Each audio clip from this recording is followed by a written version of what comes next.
What is up, y'all? Philly Fly Show checking in here, kicking it at Railway Production Studios. And I have some unfortunate news. I broke my freaking mic. Well, it's not really my mic. My mics are right here. I have 3 of them. They're fine. The adapter for this damn mic got smashed somehow. I don't know how I did this. I just used it 2 weeks ago, so I did it in the last 2 weeks. I don't know how. It's barely holding together. So if the sound quality sucks, I'm sorry that until I get a new mic or a new adapter for this mic, I don't know really what to do right now. But we're just gonna sit here. We're gonna talk a little louder, and we're just kind of. I brought the phone a little closer. Plus, my new sweet chair is actually working out pretty well. Besides, it doesn't go all the way up to my head. But that's not what we're here for. We have a badass fight card on Saturday. We finally get to see a return of Conor McGregor. Well, the last couple returns have not been good for Conor, obviously, but we're here to see it. He gets to fight Max Holloway at welterweight. Even the score for Max.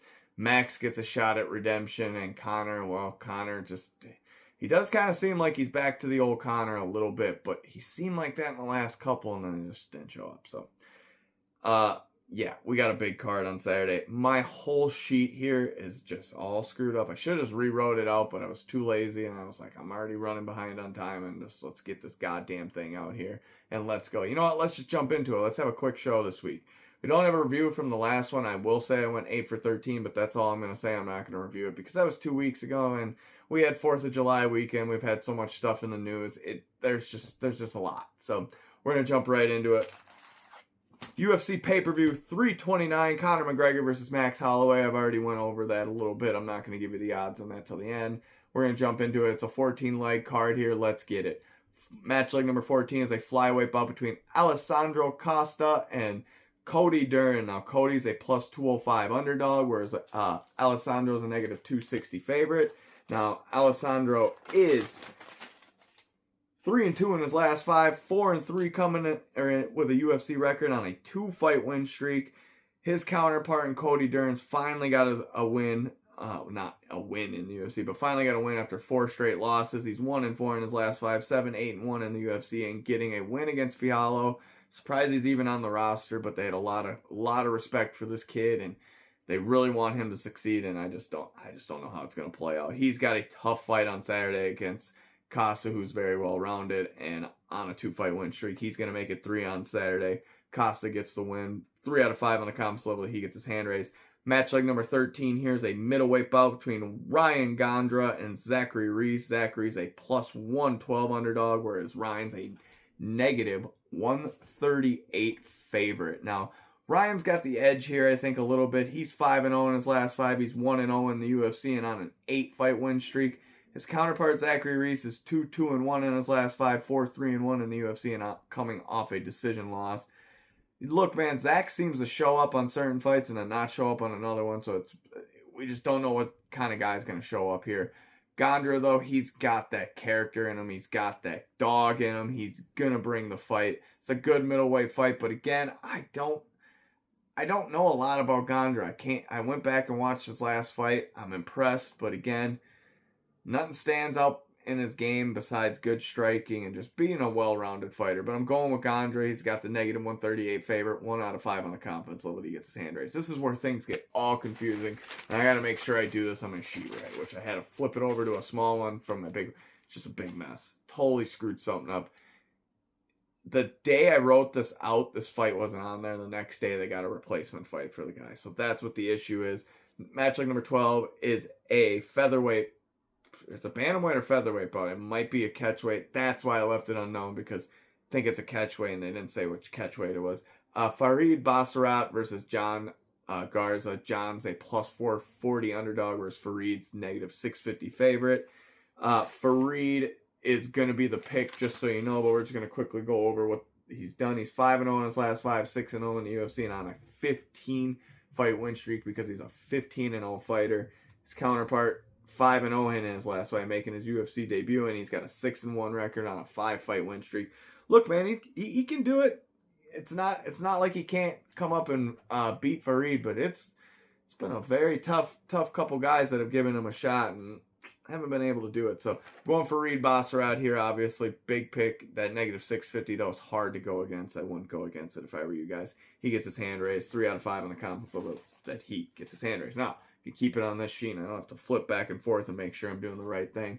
It's a middleweight male division fight. Damian Pinaz versus Cesar Almeida. Now, Cesar's a plus 196 underdog, whereas Damian's a negative 260 favorite.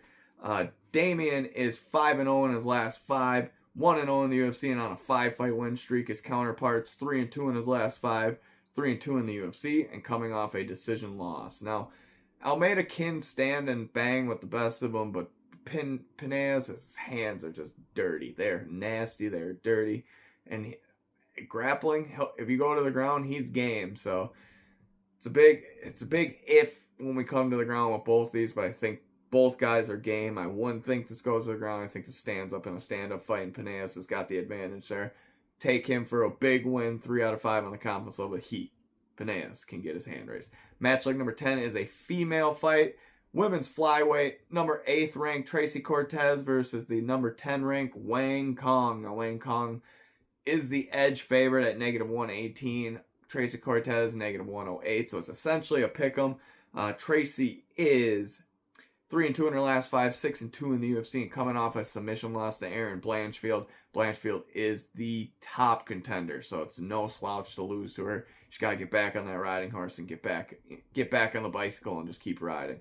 Her counterpart, Wang Kong, 4-1 in her last 5, 4-1 in the UFC, and 3-fight win streak. She's got some hands on her, and nobody is giving her respect. If Tracy thinks she's going to go in there and stand and bang with her, that is not the way Tracy's going to go in and win that fight. Tracy's got to put the points on and get takedowns and land a couple strikes in between there and get some respect out of her, because Wang Kong, if it stays on the feet, bad night for Tracy Cortez.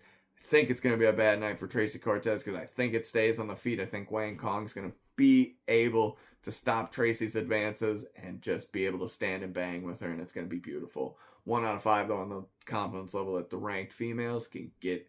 Well, Wang Kong gets her hand raised, but the ranked females, it's a badass fight. It's very close. Very, very close. And I respect that. We got a featherweight male division fight here in match leg number 9. Luke Riley versus Kai Kamaka. I'm so happy to see Kai Kamaka back in the UFC when he fought his last fight, but he's got such a tough opponent on Saturday that it just... The UFC has big hopes for both these guys, but god damn it, why do they have to put Kai Kamaka against him? This is a bad matchup for Kai. Kai's plus 220 underdog. Luke, negative 295 favorite. Luke is 5-0 in his last 5, 2-0 in the UFC, and he is a 13-0 undefeated fighter, so it's going to be very hard to beat him. His counterpart in Kai Kamaka is 4-1 in his last 5, 2-1 in the UFC, and on a 2-fight win streak. Now, Kai's well-rounded. Kai even has some power behind his hands, but Luke Riley is just a different animal at this prospect level. He could fight some of these ranked guys and get up there, but this is his test to get him back, or get himself into the rankings, or get a ranked guy next, at least. He ain't going to get in the rankings winning this fight, but he'll get at least a ranked fighter next, if he wins. Kai wins, definitely gets a ranked fighter right away. Definitely. But Luke's getting a finish. Well, not a finish. Getting a win on Saturday. Could get a finish. Kai's going to have a very tough battle. Tough battle. 3 out of 5 on the confidence level that Luke Riley gets his hand raised. Matchup number 8 is a bantamweight male division fight between Cody No Love Garbrandt and Adrian Yanez. Adrian, my boy Adrian, which I went against them last time, and I totally got floored on that one. But Cody plus 320 underdog. Adrian Yanez, negative 460 favorite. Cody's 3-2 in his last 5, 10-7 in the UFC after coming in with 10 straight wins. Man, just nutty. Not 10 straight wins, but Doodad was undefeated coming into his title fight with TJ. And he's coming off a decision win against Long. It was a guy who's making his UFC debut. They gave him a slouch. He showed up, but it was not a good looking fight for Cody Garbrandt in his last fight. His counterpart is 1-3-1 in his last 5, which I would not have guessed that. What?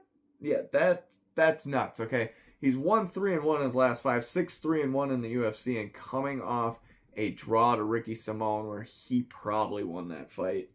Showed me up. I thought Ricky Simon beat him easily. Didn't happen.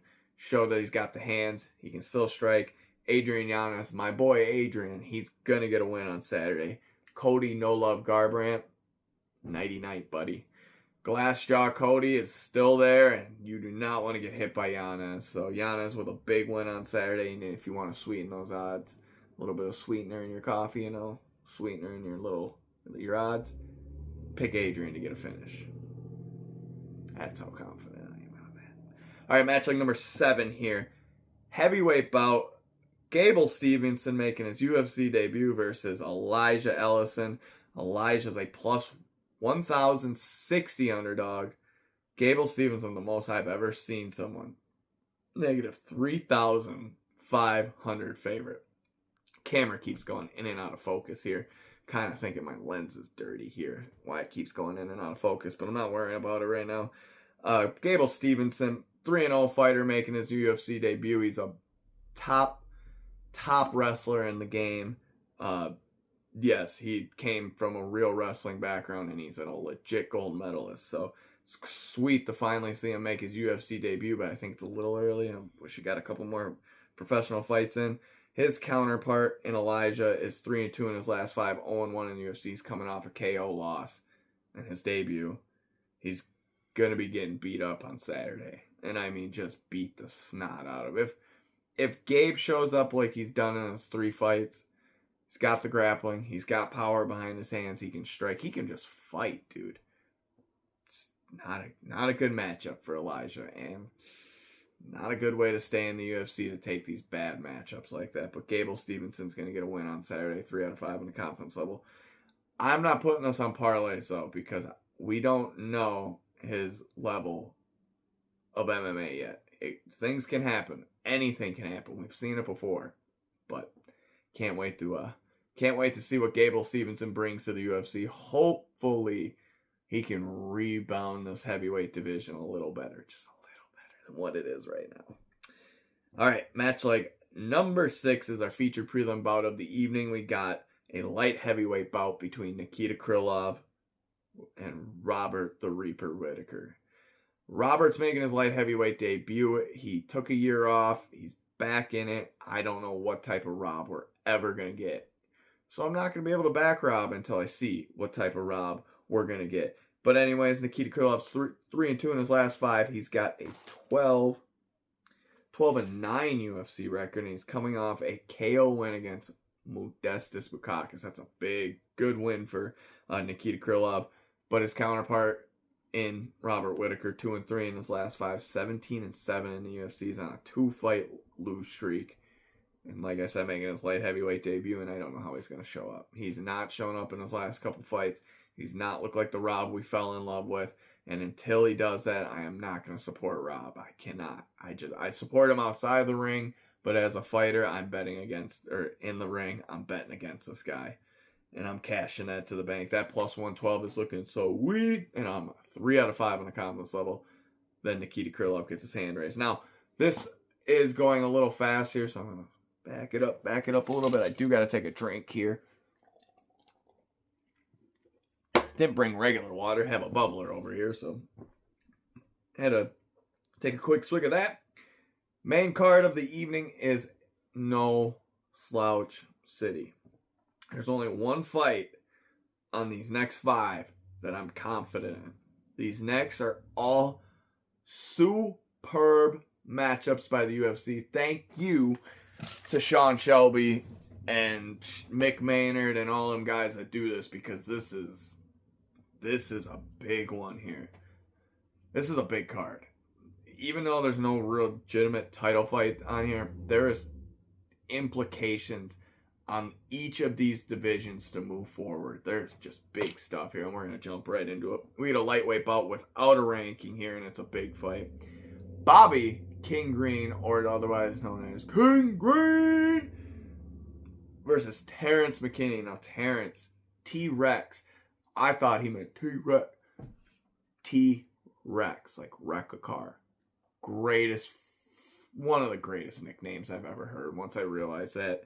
But T-Rex, Terrence McKinney, -142, Bobby King Green, +112. They keep giving Bobby guys that are going to beat him, and Bobby sleeps them. Or Bobby wins.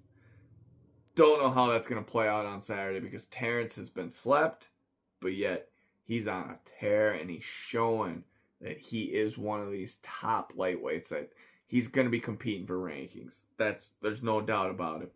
Bobby is in his way.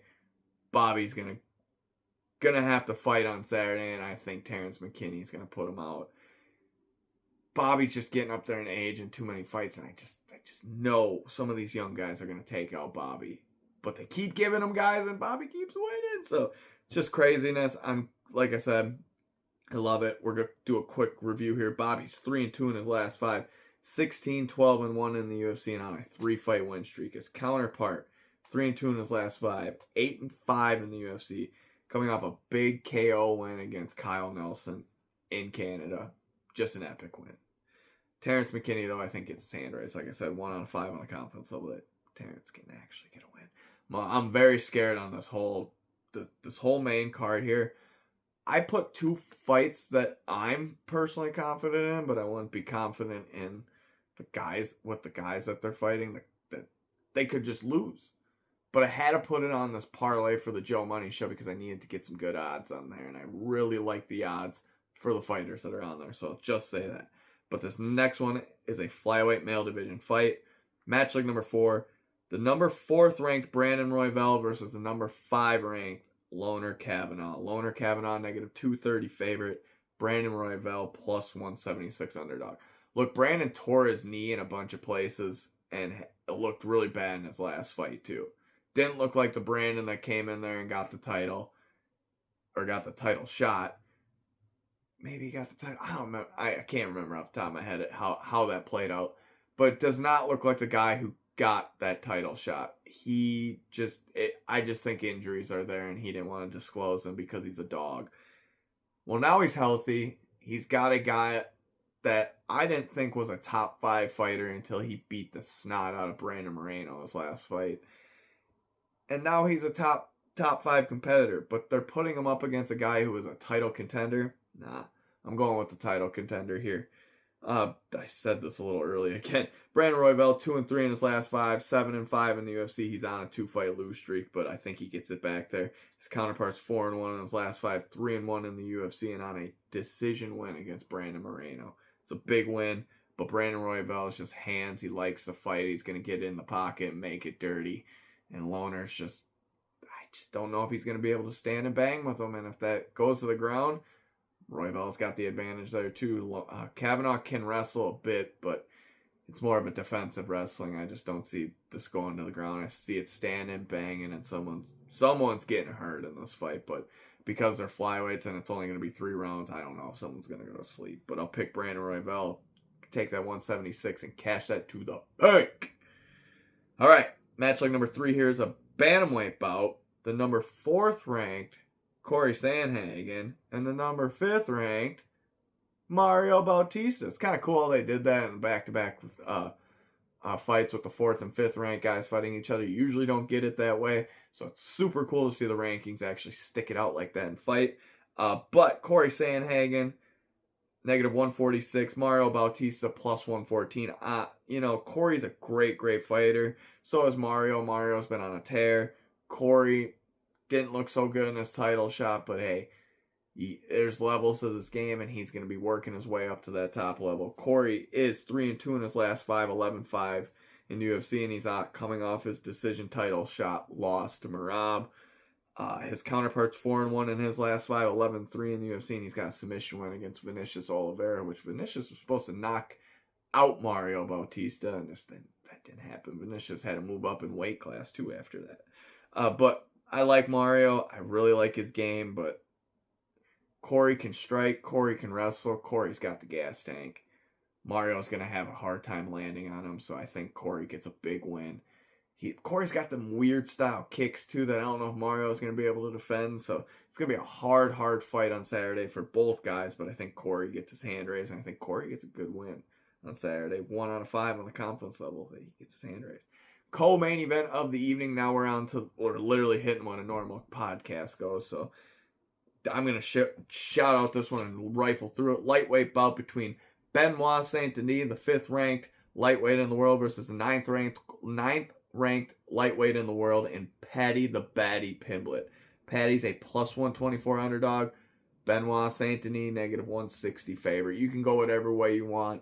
I just think that fight with Justin Gaethje is going to pull a lot out of Paddy, and fighting a guy like Benoit Saint-Denis, who's very well-rounded, so well-rounded that his striking isn't even his best thing anymore, and that was his best thing. It's going to be a hard night for Paddy. My buddy that I was talking to thinks Paddy's going to get knocked out, and we all know the Scousers don't get knocked out. Or at least that Scouser hasn't been knocked out yet. So, and I mean, Justin put it on him too. So, it's going to be a hard one. I think Benoit Saint-Denis gets the win, but I'm going to agree with my buddy who kind of put it out to me. I just think that Justin Gaethje fight pulled a lot out of Paddy, and he's got to work his way back up there a little bit. And against a guy like Benoit Saint-Denis who's on a tear and those hands are just nasty, yeah, I'm ready for it. I'm ready for the co-main event. Benoit Saint-Denis, wow, I had to flip the page here. 4-1 in his last 5, 9-3 in UFC. He's on a 4-fight win streak of all KOs, so it's nasty after nastiness. His counterpart in Paddy the Baddy's 4-1 in his last 5. 7-1 in the UFC, so only one loss, which is that Justin Gaethje fight. And like I said, I think that pulls a lot out of him, and Benoit Saint-Denis gets a big win on Saturday. But 1 out of 5 on the confidence level that happens. And then we get our main event of the evening, boys and girls, cats and dogs. We're here. We're ready. Conor McGregor's finally going to return. He hasn't backed out of the fight. I thought this fight would get canceled. I'm going to be 1,000% honest with most of you. I thought this fight was going to get canceled. I didn't think we were going to see the return of our boy, Conor McGregor. He's fighting another one of our boys in Max Holloway. Max is a light heavy rank, number 4 ranking. Conor, no ranking. It's a welterweight fight, which is even weirder. Conor bulked up for welterweight division and then went and is not the same bulkiness that he was when he was going to fight Michael Chandler. Still want to see him fight Michael Chandler because that was bullshit the way that played out. But hey, we're here. We're ready for it. Conor plus 182. Max Holloway negative 235. This is a max. We're going Max Holloway. Reason A being this is not going to grapple. There's not going to be any grappling. These guys are going to stand and fight and finish this and get. Max needs redemption, and Max is going to get redemption. We're probably going to end up seeing a third fight if we need to, but hey, guess what? I'm all here for it because I think Max gets a big win, and Max knocks out Conor on Saturday night. Dun dun dun dun dun dun dun dun dun dun dun dun dun dun. I just want to bang on the drums all day. Yeah! Peace out, y'all. See y'all next week.